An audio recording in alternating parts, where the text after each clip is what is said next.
Bismillahirrahmanirrahim. Assalamu alaikum traders. I'm your fellow trader Ayub Rana and you are watching your own channel Trade Track. आज की video में हम gold को 28 मार्च 2023 यानी कि ट्यूसडे के लिए एनालाइज करेंगे।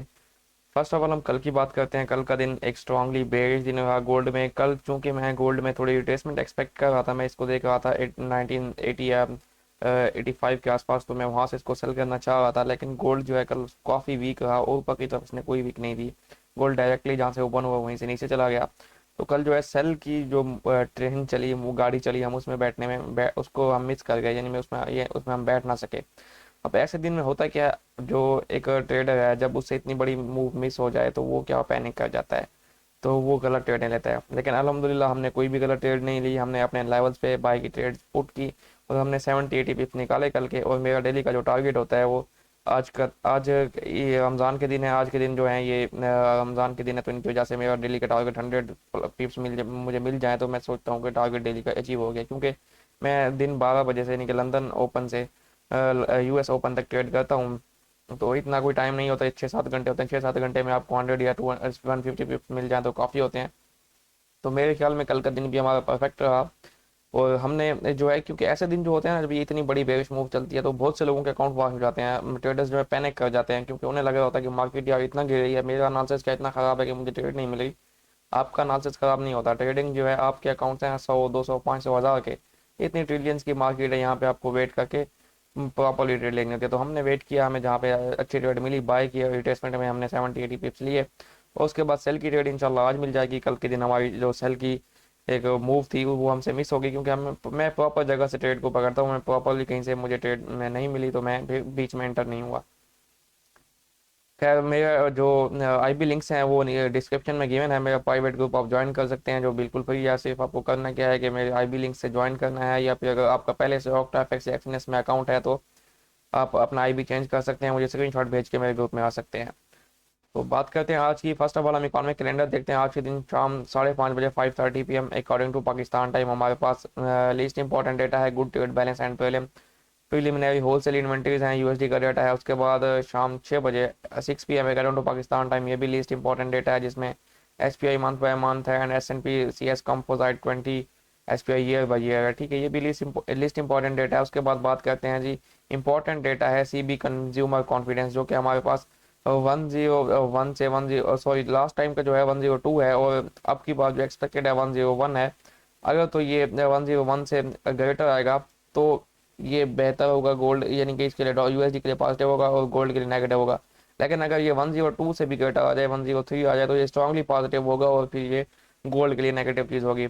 उसके बाद रिचमॉन्ड मैन्युफैक्चरिंग इंडेक्स है, यानी कि मैन्युफैक्चरिंग इंडेक्स ये बताता है कि आपकी इकोनॉमी में मैन्युफैक्चरिंग कितनी हो रही है। और जब मैन्युफैक्चरिंग अच्छी होती है या ज़्यादा होती है तो इकोनॉमी ग्रो करती है। तो अगर इकोनॉमी ग्रो करेगी तो ये एक पॉजिटिव चीज़ होगी। और इसमें अगर हम बात करें तो ये अबव जीरो जो है, जीरो से ऊपर हो तो ये यूएस की इकोनॉमी के लिए पॉजिटिव है। अभी ये माइनस में चल रहा है। अगर इसकी फिगर्स अब -10 है, ये कम हो के -8, -7, -6 हो जाए तो माइनस तो फिर माइनस ही होता है। अगर ये जीरो आ जाए या जीरो से ऊपर आ जाए तो ये पॉजिटिव चीज़ होगी। फिर इसमें हमें यूएसडी में हमें पॉजिटिवनेस देखने को मिल सकती है और गोल्ड में नेगेटिव इम्पैक्ट इसका देखने को मिल सकता है। चलते हैं जी चार्ट्स की तरफ। फर्स्ट ऑफ ऑल हम देखेंगे 10 ईयर यील्ड्स के चार्ट को। इंपॉर्टेंट चार्ट है और गोल्ड एग्जैक्टली इससे कोरिलेट हो रहा है और इसको देखना लाजमी है, क्योंकि गोल्ड इससे कोरिलेट होता है तो इसकी मूवमेंट का असर गोल्ड पे होता है। अभी देखें तो डेली में मैंने आपको जैसा कि कल बताया था, यहाँ पे हमें ये एक रिजेक्शन कैंडल देखने को मिली है, हैमर कैंडल। तो इसके बाद हमें यहाँ पे एक बुलिश मूव एक्सपेक्टेड थी और वैसा ही हुआ जैसे मैंने आपको कहा था, बुलिश मूव आ चुकी है। और यहाँ पे ये बुलिश ऑर्डर ब्लॉक आपका बन चुका है बाय का। अगर तो ये यहाँ पे टेस्ट देता है तो वेल एंड गुड, यहाँ से बहुत अच्छी इसकी बाय बनेगी। लेकिन अगर ये आपको टेस्ट नहीं भी देता तो थोड़ा बहुत ही नीचे रिट्रेसमेंट करके ऊपर की तरफ अपना ये जो हाई है, लिक्विडिटी लेवल है, स्विंग भी है, यानी कि स्ट्रक्चर डेली का, तो ये इसको ब्रेक करने जा सकते हैं, जिसमें 3.645 के आसपास का ये लेवल है। अगर तो ये लिक्विडिटी गेन कर लेता है, ये स्ट्रक्चर ब्रेक हो जाएगा, इसके ऊपर डेली की क्लोजिंग आ गई तो डेली का स्ट्रक्चर पॉजिटिव हो जाएगा। फिर हमें रिट्रेसमेंट देख के इसमें फिर हम इसको ऊपर की तरफ अपने इस फेयर वैल्यू गैप में देख सकते हैं। ये फेयर वैल्यू गैप अभी तक अनटेस्टेड है तो मार्केट इसको रीच कर सकती है। तो अभी तक जो है 10 ईयर यील्ड्स हमें पॉजिटिव दिखाई दे रही हैं। 4 घंटे के चार्ट में इसकी बात करें तो 4 घंटे के चार्ट में मैंने आपको बताया था कल मुझे यहाँ से इसकी थोड़ी रिट्रेसमेंट एक्सपेक्टेड है इस जगह से, और फिर ये नीचे आके इस ऑर्डर ब्लॉक से अपना ऊपर जाए तो परफेक्ट होगा, लेकिन ऐसा नहीं हुआ। देखिए, आप जो बात करते हैं वो आपकी प्रोबेबिलिटीज़ में होती है, लेकिन आपकी डायरेक्शन जो होती है ना डेली की, वो सही होनी चाहिए। अगर आपकी डायरेक्शन सही है तो आप मार नहीं खाते। हाँ, अगर आपकी डायरेक्शन गलत है तो आपको लॉस होगा। डायरेक्शन सही होनी चाहिए, फिर आपको अगर लेवल पे ट्रेड नहीं मिलती तो अलग बात होती है। तो डायरेक्शन जो हमने कही थी गोल्ड की और 10 ईयर यील्ड्स की, अल्हम्दुलिल्लाह परफेक्टली डायरेक्शन वैसे की वैसी रही है। तो रिट्रेसमेंट कल हमें इसमें नहीं मिली, और उसके बाद हमारे पास ये 4 घंटे का एक ऑर्डर ब्लॉक लेवल था। यहाँ से हमें देख रहे हैं यहाँ पे थोड़ी बहुत ये रिट्रेसमेंट देखने को मिली। अभी क्या है कि 4 घंटे के चार्ट में स्ट्रांगली बुलिश मूव करने के बाद इसने ये फेयर वैल्यू गैप बनाया है। तो मार्केट क्या कर सकती है, वापस से 10 ईयर यील्ड जो है फेयर वैल्यू गैप में 3.45 या 3.4 के आसपास टेस्ट कर सकते हैं इस लेवल को। यहाँ पे टेस्ट करने के बाद नेक्स्ट जो इसका लेवल है वो 3.6 से 3.65 का है। बेरिश ऑर्डर ब्लॉक है, 4 घंटे का स्ट्रॉन्ग एरिया है, यहाँ पे आ सकता है। फिर इस एरिया में हम देखेंगे, अगर यहाँ पे हमें इसमें वीकनेस दिखाई दी तो फिर हम इसको देखेंगे नेगेटिव, और फिर गोल्ड कोरिलेशन में पॉजिटिव यहाँ पे मूव कर सकता है इस एरिया में जब ये आता है। नेक्स्ट चलते हैं जी डॉलर इंडेक्स के चार्ट की तरफ। डॉलर इंडेक्स जो है गोल्ड से इतना कोरिलेट नहीं कर रहा, डॉलर इंडेक्स खुद वीक जा रहा है। इसको देखें तो इसने अपनी लिक्विडिटी लेने के बाद मॉर्निंग स्टार बनाया, और इसने कल का दिन एक नेगेटिव डे क्लोज किया। अभी क्या है, ये जो है यहाँ पे फेयर वैल्यू गैप बन गया है। इस फेयर वैल्यू गैप में अभी मार्केट है डेली के, और यहाँ से अगर कोई पॉजिटिव साइन मिला तो मार्केट फिर यहाँ से ऊपर की तरफ जा सकती है, और अपने फेयर वैल्यू गैप 103.5 103.9 के आसपास का ये जो फेयर वैल्यू गैप है इस एरिया को रीच कर सकती है। 4 घंटे के चार्ट में अगर इसे हम देखें, जैसा कि मैंने आपको कहा कल हम रिट्रेसमेंट एक्सपेक्ट कर रहे थे यूएस के इंस्ट्रूमेंट्स में, तो डॉलर इंडेक्स में हमें ये रिट्रेसमेंट दिखाई दी है। ये देखिए, मैंने आपको कल ऑर्डर ब्लॉक मार्क किया था। अगर ऑर्डर ब्लॉक की वीडियो आपने अभी तक नहीं देखी तो वो अब मेरे चैनल पे आप जाकर देख सकते हैं। मैंने बड़ी डिटेल से डॉलर ब्लॉक्स को डिस्कस किया, आपको ऑर्डर ब्लॉक की समझ आ जाएगी। तो कल मैंने आपको ये ऑर्डर ब्लॉक मार्क करके दिया, इसने परफेक्टली काम किया। अब हमें डॉलर इंडेक्स में तो नेगेटिव मूव देखने को मिली है, रिट्रेसमेंट देखने को मिली है, लेकिन वो उसमें 10 ईयर यील्ड्स में कोई रिट्रेसमेंट नहीं थी कल। उसकी रीज़न कुछ ये भी थी, कुछ फंडामेंटल डेटा भी आया था कि जो सिलिकॉन वैली का बैंक कोलैप्स हुआ था, उसको आई थिंक मुझे नाम याद नहीं आ रहा, कोई बैंक था, उसने जो है उसके एसेट्स, उसकी लाइबिलिटीज़ बाय करने को कहा है, क्योंकि उनको सस्ते दामों में मिल रहा है वो बैंक के सब कुछ, बैंक की एसेट्स और लाइबिलिटीज़। तो उन्होंने कहा है कि अब जो इस बैंक के मामला हैं हम संभालेंगे, यानी कि जो लोगों का एक अनसर्टेनिटी थी वो थोड़ी बहुत ख़त्म हुई है कि अब दूसरा बैंक जो है उसको एक्वायर कर रहा है, तो वो उसके तमाम मामला देखेगा, लोगों का बैलेंस जो है वो ज़ाया नहीं हो सकता। उस वजह से पॉजिटिवनेस हमें देखने को मिली यूएस के बॉन्ड्स में और यूएस इंस्ट्रूमेंट्स में। अच्छा, अभी अगर डॉलर इंडेक्स की बात करें, डॉलर इंडेक्स मजीद नीचे आ सकता है अपने 102.4 के ऑर्डर ब्लॉक को हिट करके, फिर यहाँ से ऊपर जा सकता है। नेक्स्ट चलते हैं जी अपने पेयर की तरफ, गोल्ड की तरफ।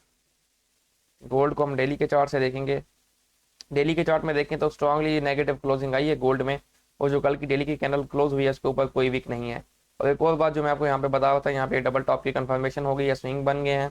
तो अब आज के दिन भी हम गोल्ड को सेल में देखेंगे कि एक तो ये स्विंग जो था 1960 का, इसके नीचे गोल्ड ने क्लोजिंग दिया, स्ट्रांगली बेयरिश क्लोजिंग दी है। अब आपको अगर सेल करना है तो बहुत प्यारा जो परफेक्ट लेवल होगा आपका वो होगा 1975 के आसपास। 1975 के आसपास आपको गोल्ड मिलता है तो well and good, perfect level है सेल के लिए। लेकिन गोल्ड चूंकि काफ़ी कम वीक चल रहा है, कल भी इसने कोई ऊपर की तरफ रिट्रेसमेंट नहीं दी, तो हो सकता है गोल्ड अपने इसी लेवल से जहाँ पे ठहरा है 1960 के आसपास से 1965 के आसपास यहाँ से गिर जाए। इसमें आपका प्रॉफिट टारगेट क्या होगा, इसमें आपका प्रॉफिट टारगेट जो है वो आपका होगा 1935, एंड आफ्टर दैट आप इसको देख सकते हैं 1920 के आसपास। तो आज के दिन गोल्ड के ये लेवल हो सकते हैं। रिट्रेसमेंट आपको मिल जाए तो वेल एंड गुड है, अदरवाइज आपको इसको यहीं से सेल दे सकते हैं। लेकिन इसको हम मजीद देखेंगे 4 घंटे के चार्ट में, छोटे टाइम फ्रेम में, कि आज के दिन हम इसको कैसे ट्रेड कर सकते हैं। 4 घंटे के चार्ट में अगर हम देखें तो हमारे पास दो स्विंग बन चुके हैं। एक ऊपर का स्विंग है जहाँ से ये बेरिश मूव आपकी स्टार्ट हुई यहाँ से, ठीक है, 2003 के आसपास, और ये नीचे का स्विंग है जहाँ तक ये बेरिश मूव चली 1943 तक। अब अगर हम देखें तो हमारे पास जो 0.5 का रिट्रेसमेंट लेवल आ रहा है वो 1973 पे आ रहा है, यानी कि अगर आपको 1973 या इससे ऊपर मिलता है तो ये बहुत अच्छे आपके सेलिंग लेवल होंगे, आप यहाँ से इनको सेल कर सकते हैं। क्योंकि जब भी कोई मूव चलती है तो आप क्या कहते हैं कि मार्केट जो है उसके कम से कम 50% तक रिट्रेस करे, 50% तक रिट्रेस करे तो हमें एक बहुत अच्छी सेल मूव मिल सकती है। लेकिन कल भी हमें कोई रिट्रेसमेंट नहीं मिली, तो हो सकता है मे बी आज भी रिट्रेसमेंट ना मिले, तो हम उस सेफ साइड पे रहने के लिए लेवल्स मार्क कर लेते हैं। अगर उन लेवल्स में हमें कंफर्मेशन हुई तो पहले हम उनसे वहाँ से सेल कर लेंगे, अदरवाइज हम वेट करेंगे अपने 50% रिट्रेसमेंट लेवल का। पहला लेवल जो है वो ये है, यहाँ पे क्या है, फेयर वैल्यू गैप है 4 घंटे का, 1960 से लेकर आपके पास ये लेवल है 1956 का, 1960 से 1956, यानी कि 1960 से 1966, 1960 से लेकर 1966, $6 का ये जोन है। ये 4 घंटे का यहाँ पे नियरेस्ट फेयर वैल्यू गैप है, क्योंकि क्या हो रहा है कि मार्केट जब इतनी वीक चलती है तो market nearest fair value gap को पिक करती है, वहीं से डाउन आ जाती है। स्ट्रक्चर क्योंकि मैंने आपको कल की वीडियो में समझाया था, स्ट्रक्चर नेगेटिव है हमारे पास। तो अब क्या है, अगर आपको 1960 से 66 के एरिया में कोई कंफर्मेशन हो, स्विंग ब्रेक हो 5 मिनट में इस तरह से, और फिर आपको टेस्ट मिले तो आप सेल करें। प्रॉफिट टारगेट जो है इसमें आपका फर्स्ट जो है 1940 से 35 का एरिया होगा। ये 40 से 35 का ये 41 से 37 का जो एरिया यहाँ पे बुलिश ऑर्डर ब्लॉक है, अभी तक टेस्ट नहीं हुआ यहाँ पे देख रहे हैं। तो यहाँ से आपको फिर अगेन 50-70 पिप्स की रिट्रेसमेंट मूव मिल सकती है। रिट्रेसमेंट मूव अगर लेना चाहें तो हम कंफर्मेशन देख के लीजिएगा, अदरवाइज मैं आज के दिन बाय रिकमेंड नहीं करूँगा। तो फर्स्ट प्रॉफिट टारगेट आपका जो है 1940 से 35 के एरिया में, और सेकंड प्रॉफिट टारगेट आपका इसमें हो सकता है 1925 या 20 के एरिया में। 25 या 20 के एरिया में क्या चीज़ है इंपॉर्टेंट, ये मैं आपको बता देता हूँ। कौन कौन से आपके लेवल्स हैं जो अभी तक अनटेस्टेड है और यहाँ से बाय निकल सकती है, रिट्रेसमेंट निकल सकती है। ये लेवल आपका 1922 से, ये फेयर वैल्यू गैप है आपका, अभी तक टेस्ट नहीं हुआ। 1922 से 1928 का, अगर इस लेवल में आपको कोई कंफर्मेशन हो तो यहाँ से भी आपको थोड़ी बहुत रिट्रेसमेंट मिल सकती है, लेकिन अगेन मैं डिस्क्लेमर दे रहा हूँ कि मैं आज के दिन बाय रिकमेंड नहीं कर रहा। यहाँ से आपकी बाय निकल सकती है रिट्रेसमेंट के तौर पे। लेकिन अगर मैं आज के दिन बाय करना चाहूँगा, मुझे गोल्ड मिलता है, किस प्राइस पे मैं इसको बाय करना चाहूँगा। प्राइस जो है बाइंग की वो डेली में भी हमारे पास, पहले मैं आपको डेली में दिखा देता हूँ। जो एक फेवरेट प्राइस होगी बाइंग के लिए वो है आपकी 1914 से 1903 1903 से 1914। ये जो है ये आपका डेली का बुलिश ऑर्डर ब्लॉक है। यहाँ पे अगर आपको गोल्ड मिलता है, कोई 1 घंटे में, 15 मिनट में, 30 मिनट में कोई ब्रेक ऑफ स्ट्रक्चर मिलता है तो फिर बाई कीजिएगा, फिर आप इसको देख सकते हैं 1940-50 के लिए, ठीक है। तो ये लेवल बहुत अच्छा है। और इसी के कोरिलेशन में अगर हम 4 घंटे का लेवल देखें तो 4 घंटे में कौन सा लेवल है, 4 घंटे में आपके पास बुलिश ऑर्डर ब्लॉक है, स्ट्रॉन्ग एरिया है, ये आपका बाय का अभी तक टेस्ट नहीं हुआ। यहीं से आपकी एक अच्छी रैली मूव हुई थी 1887 से लेके आपके पास 1902 का एरिया है। यहीं पे आपका डेली का ऑर्डर ब्लॉक भी आ रहा है और ये आपका 4 आवर्स का ऑर्डर ब्लॉक भी आ रहा है। तो ये एरिया बहुत इंपॉर्टेंट है। अगर तो यहाँ से आपको सेल मिले, यहाँ से कीजिए। 1970, 75, 80 से सेल मिले तो यहाँ से सेल कीजिए। कंफर्मेशन देख के देखिए, लेवल्स में आपको बताओ, इन लेवल्स पे आपने वेट करना है 5 मिनट के ब्रेक ऑफ स्ट्रक्चर का। जहाँ पे ब्रेक ऑफ स्ट्रक्चर हो आपने वहाँ पे देखना है क्या उस ब्रेक ऑफ स्ट्रक्चर में कोई छोटे टाइम फ्रेम में order block, fair value gap है। अगर है तो वहाँ पे जाकर एंट्री ले, स्टॉप लॉस अपना स्विंग हाई के ऊपर दें जहाँ पे स्ट्रक्चर ब्रेक हुआ है। अब वो आपको इस एरिया में भी सेल मिल सकती है या फिर इस एरिया में भी, ये आपका सेलिंग एरिया है सारा। तो फिर आप इसको यहाँ से सेल कर सकते हैं। प्रॉफिट टारगेट आपका मैंने आपको बताया, फर्स्ट जो है 1940 से 35, सेकंड प्रॉफिट टारगेट 1920 के आसपास। उसके बाद आप वेट करेंगे गोल्ड आए 1903 या 1887 के एरिया में। यहाँ पे आपको शिफ्ट इन स्ट्रक्चर दे छोटे टाइम फ्रेम में, आप इसको बाय करें। आपकी ये बाय चल सकती है 1940 से 50 के एरिया तक। ये बहुत अच्छा एरिया है बाइंग के लिए, इसका वेट कीजिएगा। And after all, thank you for watching and good luck for your trades. Allah हाफिज़।